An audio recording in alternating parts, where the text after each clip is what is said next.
नमस्ते। आज हम सब मिलकर एक बहुत ही बेसिक लेकिन उतना ही गहरा सवाल सुलझाने की कोशिश करेंगे। ये जो हमारे चारों तरफ जीती जागती दुनिया है, ये सजीव जगत आखिर है क्या? तो शुरुआत एक बहुत ही सिंपल सवाल से करते हैं। एक पत्थर और एक गुलाब, दोनों में आखिर क्या फर्क है?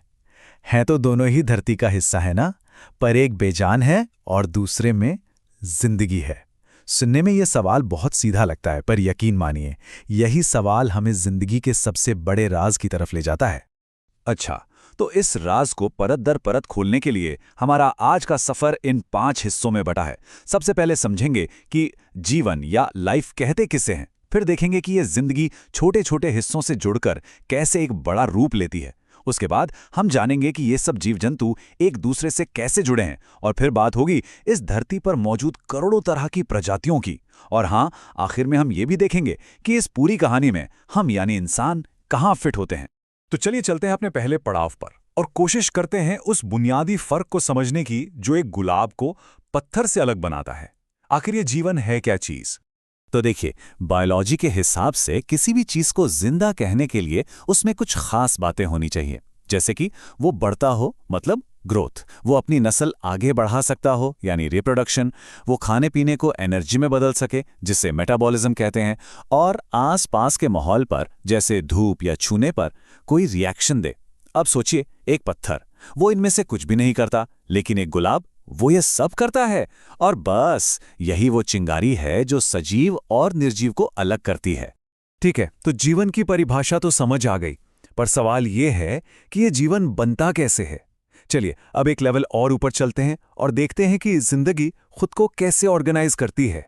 मतलब एक नन्ही सी कोशिका से लेकर एक बड़े से जानवर तक का सफर। इसको ना एक घर बनाने की तरह समझिए। सबसे छोटी चीज क्या है? ईंट। तो जीवन की ईंटें हैं सेल्स यानी कोशिकाएं। अब जब बहुत सारी ईंटें जुड़ती हैं तो बनती है एक दीवार। वैसे ही सेल्स मिलकर बनाते हैं टिश्यूज यानी ऊतक।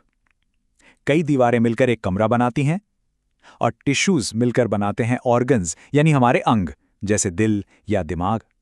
फिर कई कमरे मिलकर पूरा घर बनाते हैं और ऑर्गन्स मिलकर बनाते हैं ऑर्गन सिस्टम, जैसे हमारा डाइजेस्टिव सिस्टम। और जब ये सब सिस्टम एक साथ काम करते हैं तो तैयार हो जाता है एक पूरा जीव, एक ऑर्गेनिज्म। कमाल की इंजीनियरिंग है ना? लेकिन कोई भी जीव, चाहे वो पौधा हो या जानवर, अकेला नहीं रहता। हर कोई अपने आसपास की दुनिया से जुड़ा हुआ है। तो अब जरा नजर को और फैलाते हैं और देखते हैं कि ये सब जीव मिलकर एक बड़ा और उलझा हुआ जाल कैसे बनाते हैं, जिसे हम इकोसिस्टम कहते हैं। इस पूरे सिस्टम में एनर्जी का खेल समझने के लिए हमें 2 मेन प्लेयर्स को समझना होगा।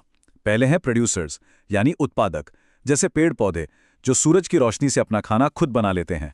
और फिर आते हैं कंज्यूमर्स यानी उपभोक्ता, जैसे हम और बाकी जानवर जो एनर्जी के लिए दूसरों को खाते हैं। बस यही प्रकृति का बेसिक एनर्जी साइकिल है।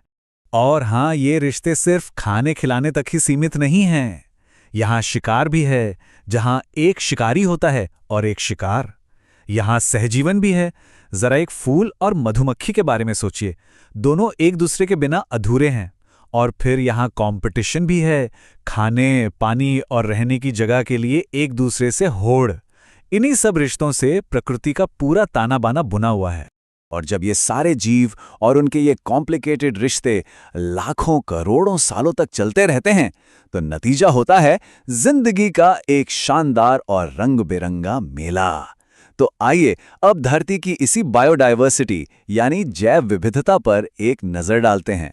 आंकड़ा सुनेंगे, लगभग 87 लाख, जी हाँ 8.7 मिलियन। ये धरती पर मौजूद प्रजातियों का सिर्फ एक अंदाजा है जिनके बारे में हम जानते हैं। एक छोटे से बैक्टीरिया से लेकर समंदर की सबसे बड़ी ब्लू व्हेल तक। ये नंबर ही अपने आप में कुदरत की क्रिएटिविटी का सबसे बड़ा सबूत है। और मजे की बात यह है कि ये तो सिर्फ एक अनुमान है। साइंटिस्ट का मानना है कि इससे कई ज्यादा प्रजातियां तो ऐसी हैं जिन्हें हमने अभी तक खोजा भी नहीं है। लेकिन यहाँ एक बहुत जरूरी सवाल उठता है। चलो मान लिया कि बहुत सारी प्रजातियां हैं, तो क्या ये सिर्फ दुनिया को सुंदर बनाने के लिए है या फिर इस वैरायटी का कोई गहरा मतलब भी है? ये इतनी जरूरी क्यों है? तो बात यह है कि बायोडायवर्सिटी हमारे प्लैनेट का एक तरह से सेफ्टी नेट है।